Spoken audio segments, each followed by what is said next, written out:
When you open Pathfinder, you'll land directly on the full disclosure screen, and this is your first chance to get a good look at your halter recording. Now, the main purpose of full disclosure is to check that Pathfinder has identified and classified all your beats correctly. You can also remove any large areas of noise or artifact from your recording to clean it up before you begin.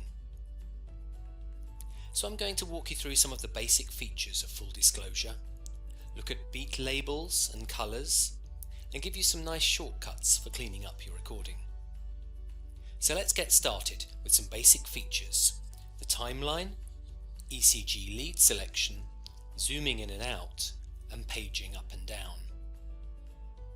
You'll see here that we have Pathfinder set up with two screens, and that's a real advantage.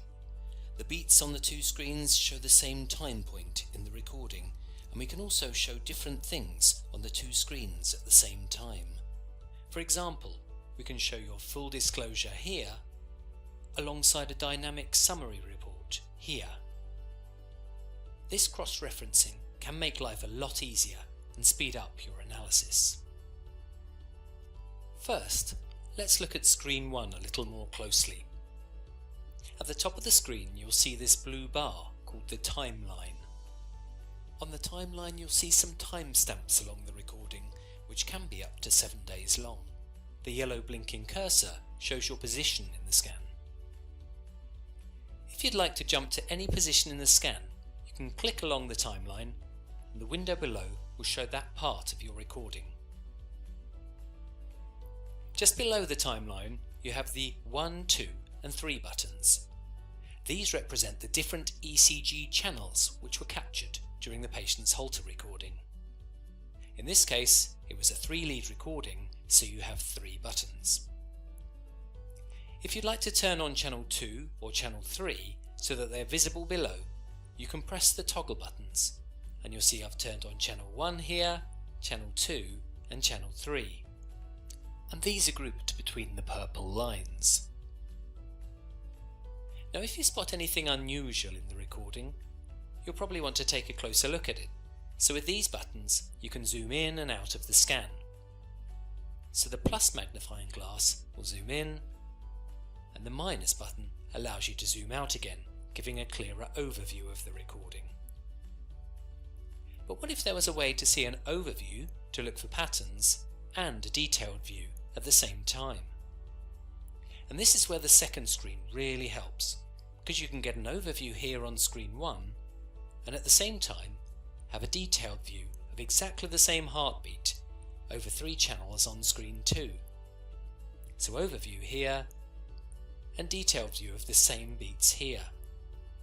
That's going to save you a lot of time zooming in and out. Next, you have your page up and page down buttons. Every time you click one of these, it will take you a full page forwards or backwards in the scan. Some people like to use this to scan right through the recording, page by page, especially if it's an easy scan. And here it tells you how much ECG is displayed on your screen at the moment. This means that every time you hit the page down button, you'll be moving down 17 minutes, or upwards 17 minutes. Of course, if you zoom in and out, the amount of ECG shown on the screen will change.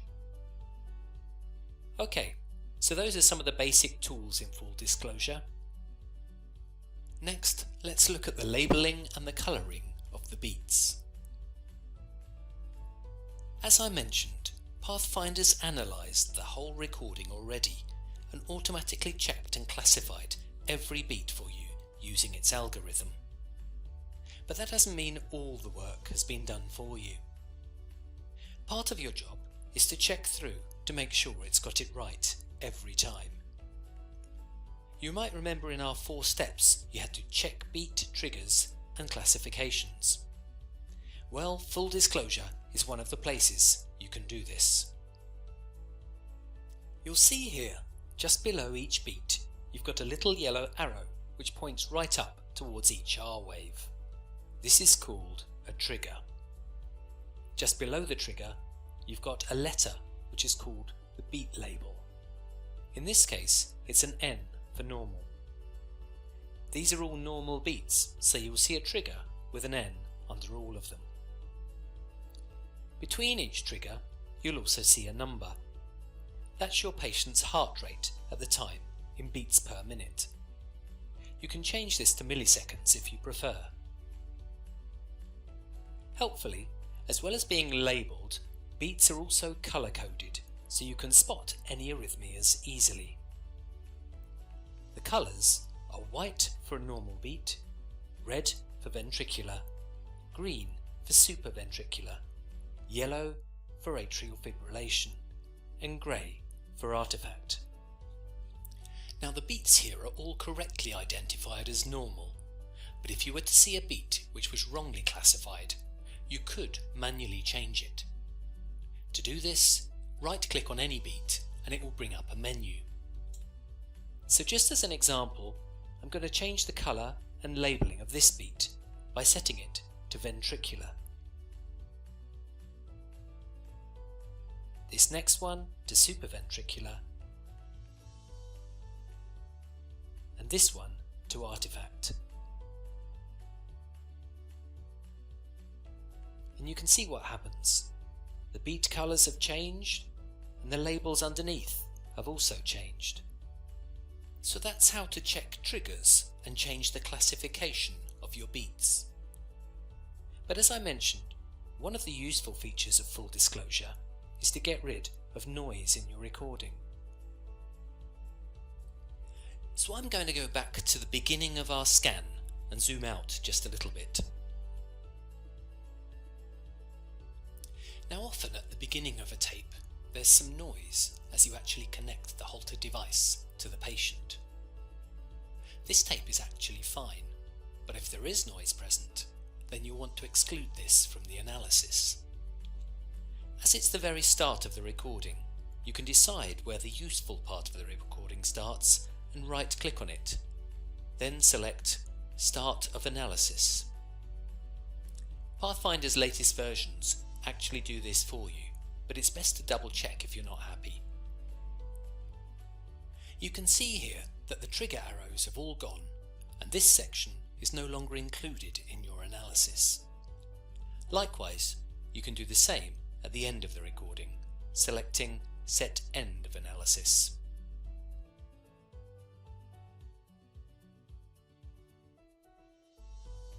So, you've cleaned up the beginning and end of the recording, but what if there's some noise in the middle?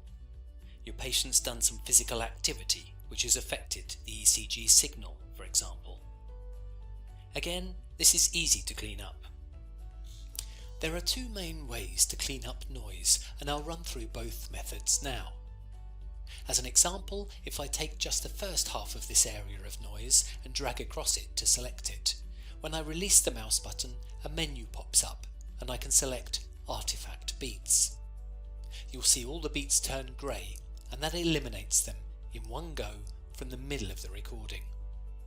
This will exclude them from the analysis and save us a lot of time later on. Another way of cleaning noise is to use the option Artifact Abnormal Beats Only. This will clean up an area of noise, but keep any good beats in the middle of that selection. So for the second part of this noise, if I left click and drag over the area and then select Artifact Abnormal Beats Only, it's going to take out only the abnormal beats in the highlighted section and keep the good beats in between. Actually, I could have used this method for that whole area of noise, but wanted to show how both methods work. Artifact Abnormal Beats Only is a really useful option.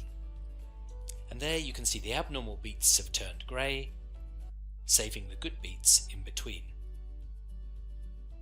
So in full disclosure, you're going to page down and go from the beginning to the end of the recording, removing any large areas of artifact, and this will stop them from appearing as potential mistaken arrhythmias later on. If any areas of atrial fibrillation are found in the recording, then the start and end points can be corrected in full disclosure if needed. Simple as that. Using the full disclosure tools, you have now reviewed your recording, checked the beat classification, and cleaned up any areas of noise. So, job done then? Well, not quite. Full disclosure might be a useful tool to prepare your recording, but if there are a lot of events, it's going to take too much time to find and reclassify them all in such a long recording. You need to find a quicker way to check the beats and work through all your events. Fortunately, Pathfinder has a whole range of tools to help.